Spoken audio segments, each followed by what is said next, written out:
Yeah, there's a lot of things going on in my life that I'm just so stoked about. And I think one of the things that helped me get there was accepting where I am and who I am at this point right now. Yeah. And when you accept and let go of some control, you can lock in and just be like, this is where I am. I've been saying that a lot. This is where I am. This is where I am. Rooting myself in this very moment.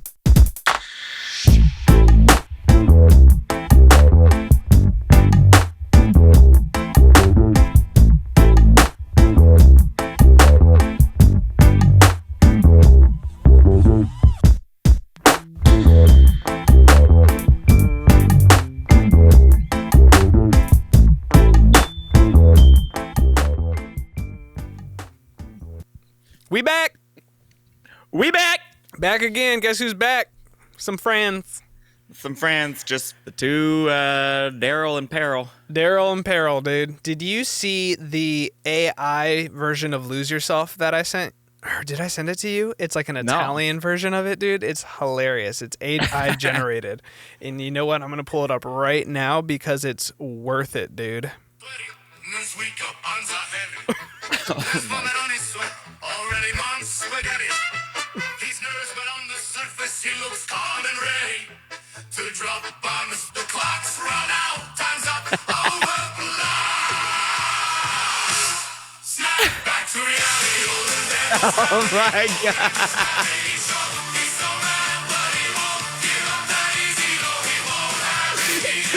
Dude, that's too much.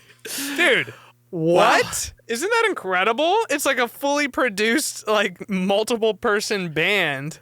How just does from it AI. do that? That is so insane. I don't know, dude, but there's going to be more and more of that, and it's like good and bad at the same time. Obviously bad for artists and stuff, but good for giggles. Yeah, totally good for giggles. Well, when it comes to the artist thing, man, we've talked about it a little bit, I think, where nothing can match the human spirit. No technology can recreate what it's like to feel. Yeah. And as we've experienced and developed a skill in doing over, almost 2 decades, music is played by feeling. Yeah. So I don't necessarily worry about it too much because I still think authenticity and organic human creativity and vibe will always suffice. It'll always be there. Yeah, I agree. I think there may be I wonder if there'll be some sort of like renaissance for live music again, because people are going to be so bombarded with AI over the next decade that people will be so tired of being on their Oculuses and Vision Pros that there'll be kind of like a split in society where there's some people that just indulge in it completely, and then there's some other people that are going to be like looking for real stuff to do more often. They're going to be looking for more art shows. They're going to be looking for more concerts, things like that are in their local community, going to see local bands and stuff just to experience that, because everything else in our life is going to be so AI infiltrated, I feel like, with work. And you'll just be like at a computer all day doing all this stuff. So then at night for entertainment, hopefully we don't just, stick on our Oculuses and go to a concert. Hopefully we step outside and drive. Yeah. Hopefully. No, I feel that for sure. And I think that type of division has already began in certain facets because you have some people that don't even have social media and they just refuse to get it. Yeah. And I think that's awesome. So they can stay plugged in with their natural human system. Because as we've talked about a bunch of times, the dopamine addiction that is the phone and the apps and the little reward systems when you get a comment and all that stuff, that addiction is very, very real for so many people around the world. So when you have that, people that take social media breaks or cell phone breaks where they put their phone on do not disturb, airplane mode, and they leave it, you have people doing that because technology is already so integrated and in a way too integrated for a lot of us. So there is that little split already happening. It's funny because this past week, that my Facebook got hacked and disabled. Someone hacked it at 10:30 p.m. at night. And then by like 1 a.m. or something, it got disabled because they were violating terms and conditions. I don't know if they were posting stuff, whatever. And it's just disabled now. And I know some people like freak out about that because it's like I've had it since high school. But at the same time, it's just like, do I really even need that? I've like had that question in my head of what am I actually losing here? Like, if I just start a new one, who cares, really? I mean, I have some stuff on there maybe that I don't have elsewhere, But other than maybe a few pictures that I don't have saved on my computer, I'm not really losing out on anything because I never really posted on there in the past few years anyways. Yeah, I use Facebook mainly for marketplace if I'm trying to just sell something real quick, or I've been using it to try to get some lessons and stuff out here because it's so shareable. You can share videos and things like that. But yeah, I mean, remember how, man, a handful of years ago, we went through every Facebook photo, we saved them and then deleted the vast majority of them. Off of our Facebooks because it was like, yo, I was an idiot for posting this in college. I am trashed. Yeah, what were we thinking? There was so much stuff. Yeah, what are we thinking? Luckily, we never went for a traditional route as far as jobs go because we would have been denied everywhere. One quick Google search would have been like, fuck this guy. Dude, the one where I can't remember is it Charlie holding you over his shoulder? Bren. Erin randomly sent that to me the other day. She's like, I have collateral. We were like joking around and we were dying. Because I ended up showing it to my neighbors, Erin and Michelle, like a little while back. And she's like, oh my God, I need that. Like, it's insane. That's Maybe I'll arguably show it. No, the craziest. You can't show all of it. No, just your face. Just your face. I can show the face. That's the reddest I have ever seen your face. Well, you remember how red I used to get when I drank, right? Mm-hmm. I would get super red. Yeah. But that I was like screaming. I was red. I was drunk. We were kind of being held upside down in a way. Yeah. Like there's pressure from your neck. You could see your veins. It was rough. That was at Old Dominion University in Norfolk. Dude? No problem. I was. Oh, that was so funny, dude.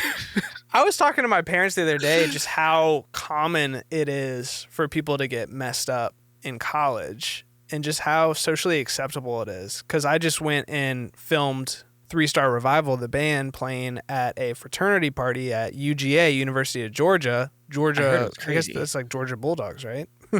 In Athens, Georgia. And these kids, they look so young. I mean, obviously now we're in our mid-30s, so it's like they look extra young. Right. But all of them are just going so hard with alcohol, they even had some of the beer can hats and stuff that I guess those are coming back in fashion. Hilarious. I saw many girls shotgunning White Claws, shotgunning a lot of the girly drinks, which, it can happen fast because they taste so good or they just taste like water, like carbonated water, and then all of a sudden you're hammered. Oh, yeah. But it's just so socially acceptable. Like there's even cops outside just making sure nothing goes crazy, but they know there's tons of underage drinking going on, but it's just accepted in colleges, and it's just strange the older you get to realize why. Yeah. I'm no saint when it came to drinking a shit ton in college. Yeah. I absolutely did that. And I did it in my 20s too. And I've had some nights in my 30s, but they are few and far between these days. I can't handle it anymore. But it is crazy to me that drinking and tobacco are so widely accepted, promoted. You have the Juuls and the vapes when there's so much science proven behind the lack of benefit to alcohol. It is a phenomenal social lubricant. That is definitely one of the benefits. But as good as you may feel that night, the next morning you're going to feel conversely as bad. As you get older, I had maybe 2 or 3 hangovers in college because my system was just able to handle it somehow. Yeah, do you think we just kind of built up a tolerance? But I've said that to people too. I rarely got hungover. Rarely. Serious. Like maybe I'd say 2 to 5 times in college I had a hangover. Yeah. And now I can have 3, I mean, I won't do this anymore, but I can have like 3 IPAs and the next day I'm going to be like, Mother of God. My head. Yeah. Well, saying it's a social lubricant is super true because the more I'm thinking about it, back in high school is when I first got introduced to alcohol. And that is really when my social life started to blossom because we'd have these house parties, some of my Yeah. best friends always had the house open on the weekends, and some of the best high school parties were thrown there. So I just got introduced to it, and I got introduced to so many people, and I kind of let loose a little bit and was less introverted and kind of let my extroverted self kind of fly, and the goofiness and all that kind of stuff. And I made a lot of friends that way. Whereas before, Friday evening, I just like had a couple of my friends like, hey, you guys just want to come like jam for a little bit? Like my mom will make us like cookies or something, It's just like I wasn't making many friends. But then, alcohol parties got introduced and a lot of memories were made and lost. And like, I guess. Jeez. but seriously though, I mean, yeah, it has definitely helped me become a little more extroverted in my introverted days, because I was just like you. I mean, I have 3 older brothers, so I was introduced to, the whole drinking, partying thing a little earlier. But what I was trying to get to earlier when I was talking about how it's crazy that alcohol and tobacco are so accepted and promoted, when you have cannabis on the other end of the spectrum that has now fortunately had a lot of research and science done on it, and it can be used as a medicinal tool. You don't really have that with alcohol. You don't have that with tobacco or whatever they're vaping, the nicotine type stuff, Yeah. That's an interesting controversy in this country, and with a lot of people that are still attached to that old stigma of, oh, it's the devil's lettuce, it's the worst. It's like, yeah, when you just think of potheads, you just think of just lack of productivity and everything. And some of the most brilliant minds, use cannabis daily. Yeah. To kind of, just spark creativity, spark different parts of your brain. I don't know. Side perspective, Yeah. And it, again, just like with anything, it can work for some people and it could inhibit some other people. Like there's obviously negative effects it can have too. But, For sure. I just feel that everyone should be able to be free to do what they will in this day and age. And then if, they can decide for themselves if it's worth it or not. Absolutely no judgment from me. I mean, to each their own. I've just learned and have rediscovered what works for me. And right now, I feel like I'm killing it. I feel pretty damn good. Nice, dude. Let's go. Yeah. Let's go. What is your hat, dude? I mean, I know what it is, but some people may be like, why? It looks like a Y. Yeah, that's not technically, but it's the second Flip a Day logo that I have out. So I wanted to create a logo that wasn't based around trick shots or dunks, because I have a lot of little tumbling and gymnastics and cheer students and dancers. And so when I released merch, I wanted to have a logo that just represented the flipping, the beauty, and the acrobatics. And that's why I did that little split leg branny there and try to, keep the toes all pointed. I'm a bald bearded dude, but I make my flips look pretty. There we go. Speaking of that, we got to release, maybe I could release that this week or next week, the video we did on the beach. Would absolutely love that. I think that turned out so cool. It's kind of a representation of what you just talked about.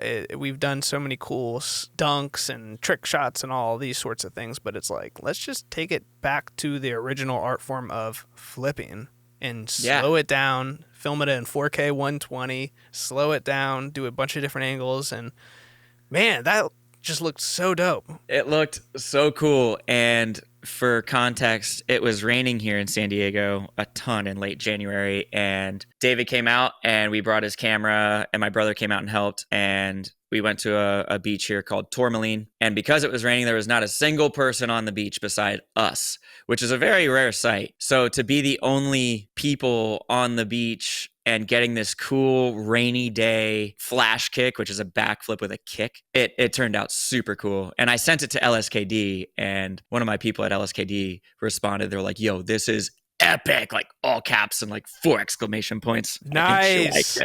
I think she liked it. 4 exclamation points.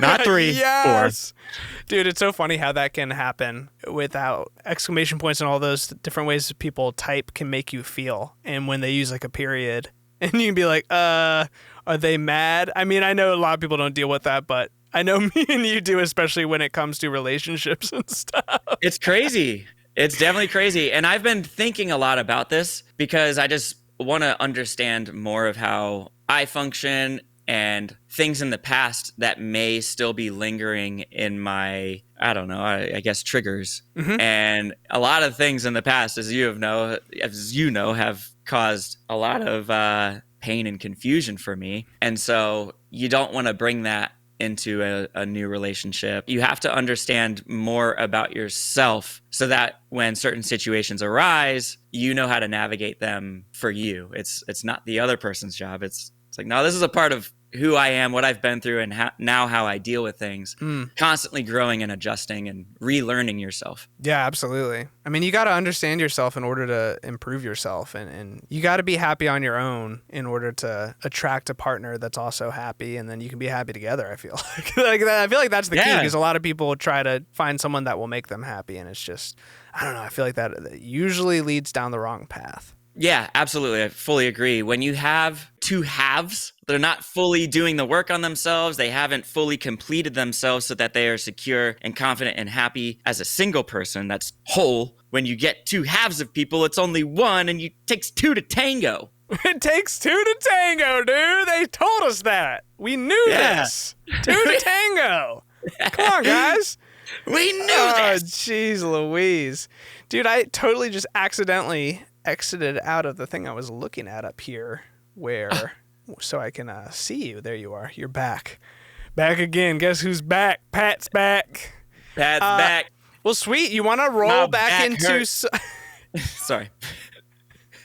My back hurts. Pat's back hurts. Dude, honestly, I hope they have more and more science with spine and chiropractic medicine as we progress, because I feel like so many people struggle with back pain. And it seems like with all the technology and stuff we have, we should be able to just put some steel rods in our back and be good to go, dude. No, I know it's not that simple. Not that, but it is crazy with how your body works. I had a myofascial masseuse come over the other night, and it's like super, super deep tissue massage where it's super painful, but it's so interesting because he was applying pressure on certain muscles that would loosen other muscles that are nowhere in proximity. And so it was really eye-opening to see how connected muscles are to bone tension. You know, muscles pull on bones, and now your hip's out of alignment because you're compensating on that. It's just fascinating. So fascinating. Yeah, and to see how instant relief can happen with that. Yeah, I love going to the chiropractor and seeing all the diagrams and stuff and all the nerve endings that come out and how they're all like different sections of your spine are connected to, the different parts of your brain or your gut or, all this stuff. And it's just like, this is so fascinating, but I never learned that stuff. And, when I thought of chiropractor when I was younger, I just thought, go get your back cracked. That's pretty much it. But it's such a deep science. And luckily, the guy I see here, he's just so interested in talking about it and kind of getting deeper into it and how it can really change your overall health, not just, make your neck or back feel better. Yeah. Well, it's really inspiring. That's why I watched like everything that he was doing just to have a visual in my head of, I don't know, his techniques. It's just, if you have someone that's in pain like that, being able to provide some relief for them, it just makes you feel good. You're like, oh, I can provide help. Absolutely. I love it, dude. Well, sweet. You want to switch over to some music, dude? I want to hear this jam. Yeah, so it is Thursday, April 25th, the day we're recording this, and 21 Pilots just dropped their newest song, their third single off of their newest album, which is coming out next month. I didn't know the release date. Yeah, it's May 24th. It was May 16th, but now it's May 24th because they are trying to do a music video for every single song on the album, and they are trying to release them all by the release date of the actual album, so everything will have a visual to it, which I think is dope. I love when artists do that.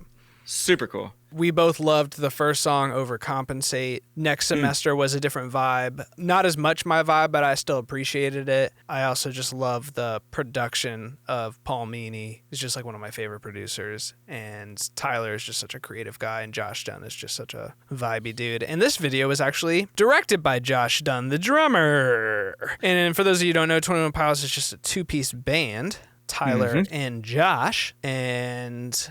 all right. Backslide by 21 Pilots. And it's not working.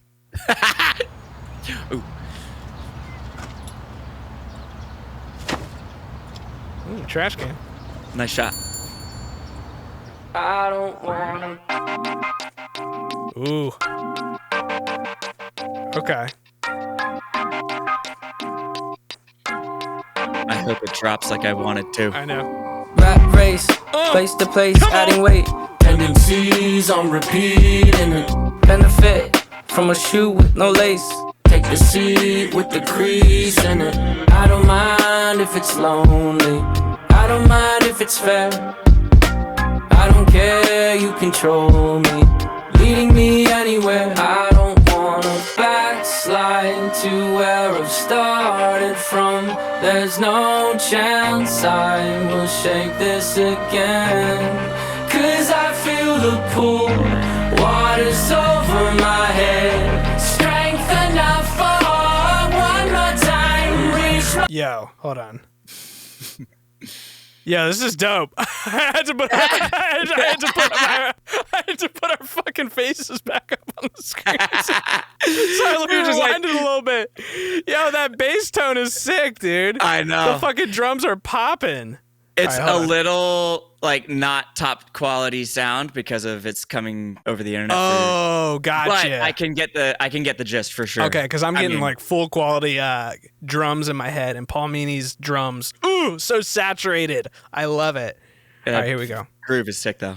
I'll take anything you have. If you could throw me a line, I should have loved you better. Do you think that now's the time you should let go? It's over my head. Bad place on $100 base. Kinda wishing that I never did Saturday. Is that a stain? You should change. Are you doing good? Did you solve all of your problems? Thanks for asking in a way, but accidentally uncovered a new one yesterday. What happened to what I brushed under the rug I used to be? A champion of a world you can't see. Now I'm drowning in logistics. I don't wanna backslide. It's over my head. I don't wanna backslide. Soggy puns, Tyler. He lost all his bread. Dude, he There's had to more. backslide back, dude. Backslide back with more bread to get bread. All right, Josh, get it. Dude.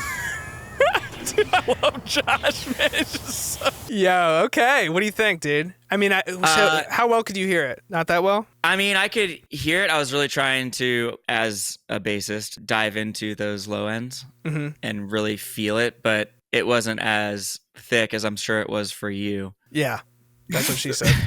I knew it was coming, dude. Sounds like- I set up those pins. You better knock those fuckers down. Yo, no, it was dope. The drums, the vocals were like extra saturated as well. For people who don't know, like saturated, it's kind of like a pleasant distortion. It's like upper harmonic range where it's like you're adding on. It's almost like pleasant crackling, like just kind of raw grit. I guess that's how I would describe it. A little sandy grittiness to it. But yeah, I thought the drums, the groove was sick. And then again, Paul Meany is a mastermind of synthesizers and keys parts that are just kind of floating in and out of the production. And so I was listening to that. And for these productions, I usually have to listen to a bunch of times to hear what's going on, because there's so much going on. Because it's usually a simple groove, but then there's all this ear candy going on around it, which I think is dope, which is something they do a lot, which I like. Yeah. And another thing I dig about them is Tyler, is playing all the instruments too, or most of the instruments. I know I just said Paul Meany is doing some of the synthesizer and keyboards, but Tyler does all that stuff as well. Guitars, bass. He also plays keys very well too. And then Josh just crushes drums. They like sound like they're simple grooves, but when you try to play them, there's something intricate and new about them, which is really cool. It's like still poppy enough to be on the radio and to get people moving, but there's some sort of intricacy to it that I think is dope. And it's cool because Paul Meany produced Mute Math, and Darren King was the drummer, and absolutely top 5 favorite drummers of all time. And I know Josh Dunn was very influenced by him, so it's cool that now Josh Dunn and Paul Meany are working together. Yeah, that is pretty awesome. Yeah, well, you're going to Josh Dunn's drum parts. I thought Overcompensate was a perfect example of what you said. They sound simpler, but then when you really listen, like what he does on the hi-hat, it's like, damn, dude. Like, this sounds like it's supposed to sound. Like this is absolutely the right part to play for this song. But you really try to memorize the groove and it's like time out. There's a lot of little things happening in there that are so unique to this groove where it's not just a recreation of something that's been done before. Totally dig that. Yeah, I love that too. It's cool because it's almost like there's like a little bit of a programmed drummer vibe to it, but it's, him playing. He is almost a hybrid drummer, human, technological machine beast. I know what you're saying. Yeah. He has those organic, authentic human elements, but there is a techiness and a machininess to him. Yeah. In a good way, not dissing him by any means. No, I think absolutely. he's awesome. And I like when bands utilize different drum sounds on a record. Some bands will be like, this is the drum sound of the record. And they'll be like, okay, cool. Now let's go through all the songs and record it. But I really like, just with technology and how much I love drums, hearing different drums on every song. There's billions of different options for a kick drum sound that you could use. Why just stick to the one? But I get it. Also, there's a time and place for just, organic drummer just crushing it too. That makes sense. Oh, yeah. Oh, yeah, for sure. But going back to Backslide. Yeah. I obviously first listen, I like it. But for me, it didn't get to that level that it originally sounded like it was going to get to. Mm-hmm. It never got to that peak, that energy peak. And you know me with my high energy and like, I want shit to get there. Yeah, like that first drop, the beat came in, I was like, yeah, this is dope. I mean, Yep. Yeah, and then they like to take it down to like those slower choruses and stuff and the more singy-songy choruses. Anthemic type stuff, yeah. Which is dope, but I feel, I'm hoping on the record they just have some more just like overcompensate type gritty stuff that just goes super hard. Yeah, or what's the first song off of Trench? Jumpsuit. Oh my gosh. Yeah, Jumpsuit's dope. Those tones are so dope. At the end of Jumpsuit, I think they should have dragged out that last riff for one more little repeat. Hit them up. You know what I mean? Because Re-release. I guess that brings them a little bit more replay value, but they go through that last jumpsuit, cover by. Like they do that just once. It's like, you're just give like, me one more. I want to hear it again. Because He's remember, like, my voice is broken. Well, maybe cut out the singing, but because the riff, instead of having it go down, down, down, down, down, down, down, it goes down, down, down, down, down. Oh, yeah. It's like, come on, play it out one more time. Yeah, dude, it's so sick. Remember when we saw them live and they opened with that? I remember the sound wasn't mixed that well yet, so the bass just sounded insane. It's gotta be hard. You could hear every like little pick, click. It was like a very clicky, trebly like bass sound. I was like, whoa. Yeah, it's like, fix this, please. You're in Nashville. There's a lot of musicians here. Yeah, everyone's just hyper analytical. Everyone's hating this. Everyone's hyper analytical. That's hilarious. We want our money back, please. But yeah, I think it will be a little bit more dark and gritty, just like Trench was, which will be cool. That's more of my flavor with them is the darker, grittier stuff, because some of it can get a little too poppy and a little too majory for me. Yeah, they have those elements as well, for sure. Yeah, and it's not like it's bad. It's just I'm not going to sit there and put on certain songs. Yeah. Just driving around. That's cool. Yeah, it kind of reminded me too a little bit of Chlorine. I don't know if it was the production or the drum sounds or whatever, or how the chorus happened, but yeah, dude, I'm pumped. I think it's going to be a sick album, and I'm stoked, and I'm excited for this, and I'm also excited for Kendrick's response, which we still haven't heard. I saw the other day, I think it was yesterday, that Drake's, 50 push-ups or something? It was #1 for 3 days, and then Like That came back on top. I mean, Like That was just another level. I thought Drake's comeback was pretty dope. I mean, like we said in our prior episode, neither of us are fans of Drake, but I thought some of the bars were kind of dope, and he had a little bit more grit to his voice. Did you listen to it? I haven't listened to it yet. Well, what the heck, dude? I know. I don't even listen to our podcast. I thought you were a part of the beef, dude. I mean, I've been eating way less beef. Dude, and Kanye released a remix to it, and it's actually super sick, and I'll just play a quick clip of it because I hope this comes back in fashion, which is a remix, but the remix is not just, someone else, rapping a different verse over the same beat. It's like recreating the beat a different way, which I think I did hear like a little bar so or two dope. this. Let me see if this works.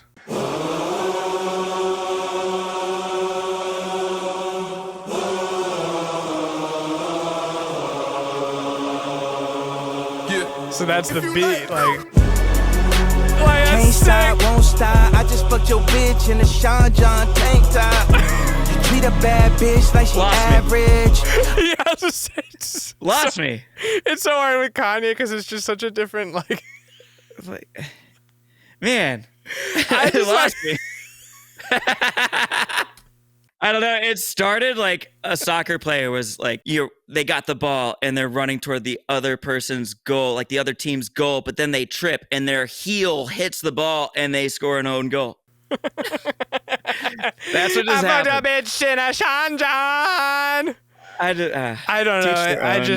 It's different styles. And again, to be fully transparent, I can't really get behind Kanye. He's said some super fucked up shit, and I know he's not mentally stable, but I don't know. That's a tricky one. Yeah, it's unfortunate just because, the production and stuff is so The production cool. is always so cool, but again, we talked about this too, where his rapping does not do it for me, and what he talks about doesn't do it for me. Yeah, what happened? Because I feel like College Dropout and all those older albums, he used to be He was saying crushing stuff. it. Yeah, he was saying stuff. Now it's just like that high level, like society type stuff where it's just like fuck, money, alcohol. Like it's just like so recycled. It's so freaking boring. Get it. And that's what Drake reminds me of too. And it's just like weird Exactly flexes. what I was just gonna say. I know it's like we're not involved in that whole side of things, but maybe some people just dig that. But it's not for us. Two white dudes from Chantilly, Virginia. We're probably not the target audience. Hold on, I just gotta hear that first line one more time. If you like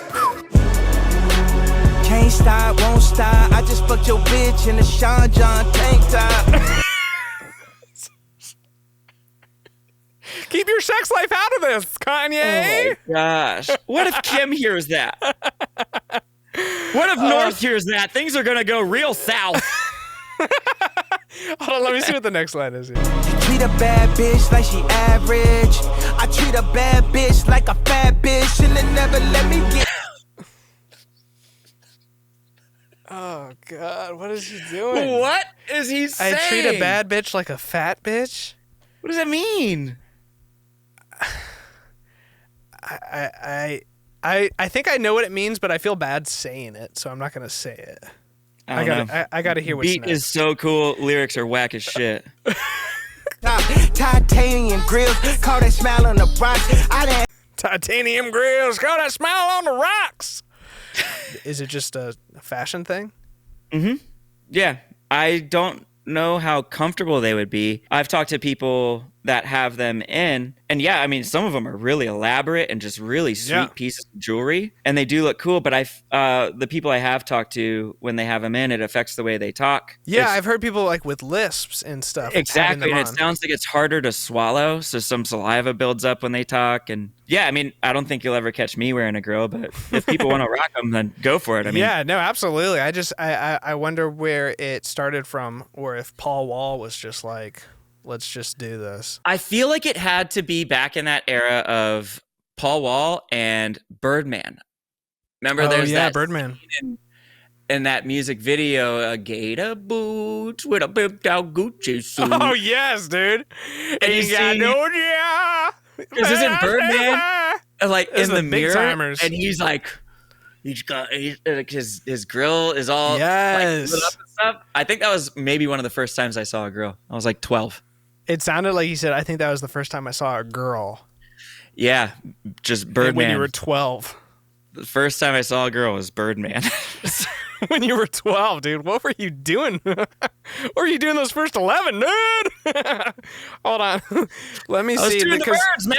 Because Kanye is referencing his titanium grills that I've seen him wearing lately, and they just look so uncomfortable to me. Like, look at this shit. Give me your grill. Oh, there we go. Whoa. There we go. You see what I'm saying? Like, that doesn't look comfortable. It doesn't look comfortable. And that doesn't even look good. Yeah, I don't know. The hooligans up. Do you remember doing the thing with Big Red Gum wrappers? Did you ever? No, There I was don't think two so. things you did. There was one of them where you would put it in your mouth like a grill, the foil wrapper, but it would burn the shit out of your gums because it was big red. Oh God, no. There was another one too where I think you were supposed to like lick it or something and put it on your forehead, and it like burned the shit out of your forehead or something. I don't remember. Yikes. Good stories, Pat. Thanks. Pat yourself on the back, Pat. Lord have mercy. Yeah, I don't know, dude. I hope. I'm sure by the time this is released, Kendrick will already have dominated the game. But now we just sound like say anything. Now we just sound like Kendrick fanboys. But it's okay. I will self-identify as one because I just feel like he runs circles around Drake. I don't 100%. know, man. I don't know. I don't know why people like Drake so much. I don't get it. Sometimes I just think it's the cool thing to do. Oh, it could be. Everybody likes him, so I'm gonna like him too. Yeah, it's very relatable too, and he's very successful and rich, and people just get off on that shit, which is just like capitalism. Like, we get that. Woo! Gotta get to the top, baby!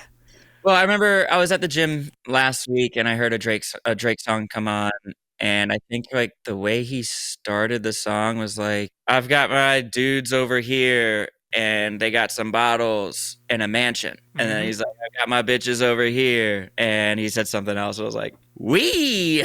Real thoughtful. What are you talking about? Dude, And that's how that's the goals. That's goals in life, man. We want our homies over here and our bitches over here, man. I get it. I get it, unfortunately. There's so much more depth of thought.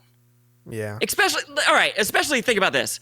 Think about how much shit Drake has experienced that, the vast majority of people will never experience. How can he lift others up through what he's experienced and what he's achieved instead of just, I don't know.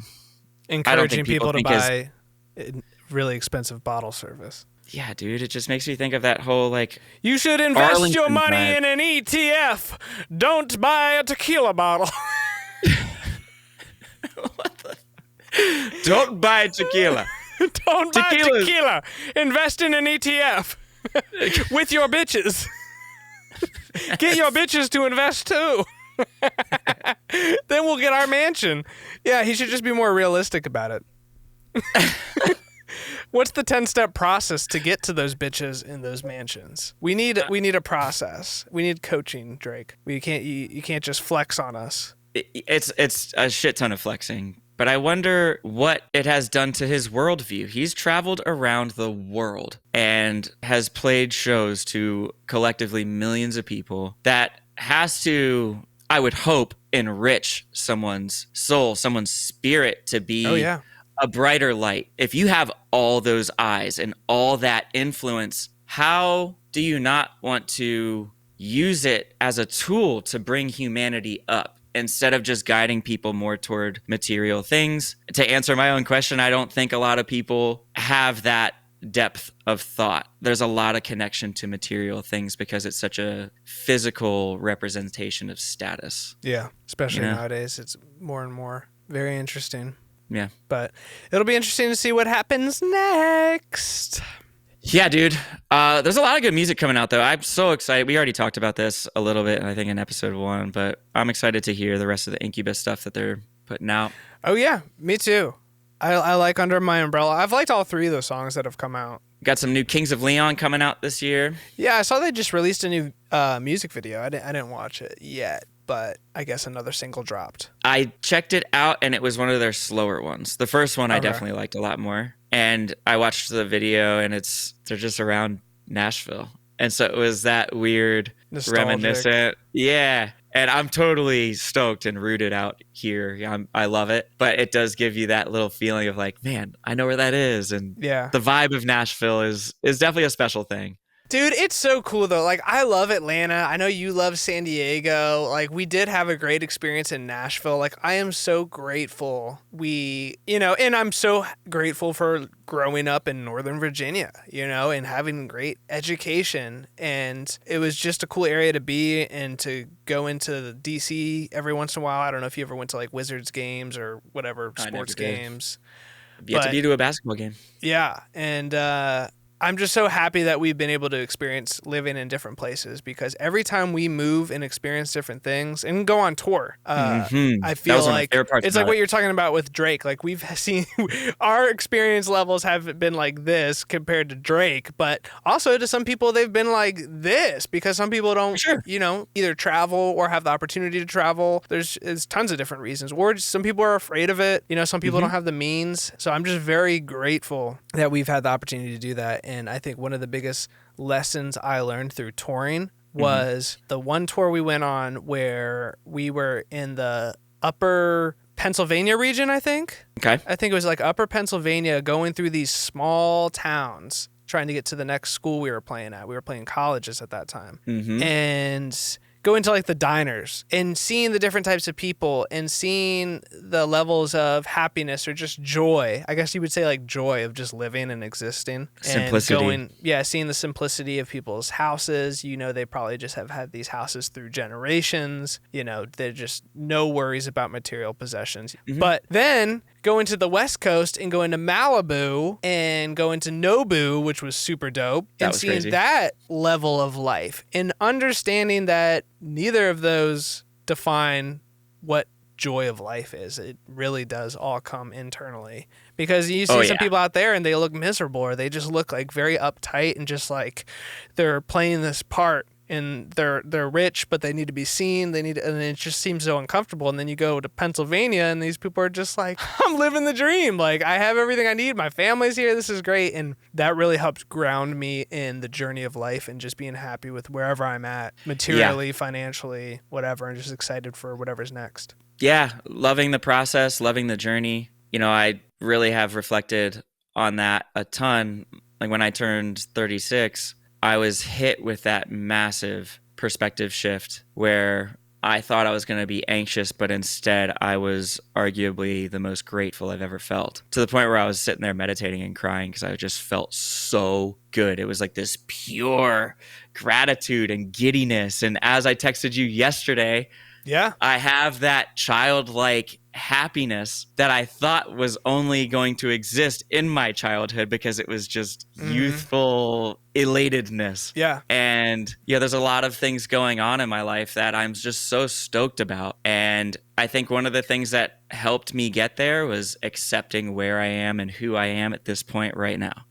And when you accept and let go of some control, you can lock in and just be like, this is where I am. I've been saying that a lot. This is where I am. This is where I am. Rooting myself in this very moment. Absolutely. Oh, dude, I think that's just so important. And it's so cool talking about the journey. Sometimes it feels like, to me, because we always just keep going. Like, we're always, no matter if there's like that fear in front of us, we always take that next jump. Because we're always just like following the intuition and following like certain paths. And like, you had to make some tough choices to leave your successful ass business in Nashville, which was thriving, to go all the way to the West Coast and start over. But, and most people wouldn't do that because it's scary. And a lot of people would be like, no, that's not smart. Like, you're going to run out of money. Like, that's just most people's like first initial reaction. But when you do that, there's that amount of growth, and then you get to the point like you're talking about where you just have that immense gratitude for taking that next step, and it's almost like the universe is giving you a pat on the back and being like, dude, see, like you're continuing to realize your potential, and this is where you are now, and it's awesome. And then again, and then there's another cycle where it's like, okay, I feel like something needs to change. I feel like I'm being pulled this way. And then we'll probably talk at some point and be like, yeah, man, I just feel like I need to be doing this. Like, it doesn't resonate with me as much. And then we're scared about it. But then we kind of just say, well, we still got to do it. Like, we got to just push forward. Even with this podcast, we're like, we don't know what we're doing. Let's just do it, dude. Let's just do it and figure it out as we go. Like, you just kind of got to take that jump. You're never going to have all the answers before you start to execute. And I was searching for a ton of answers that could only be answered by taking the leap.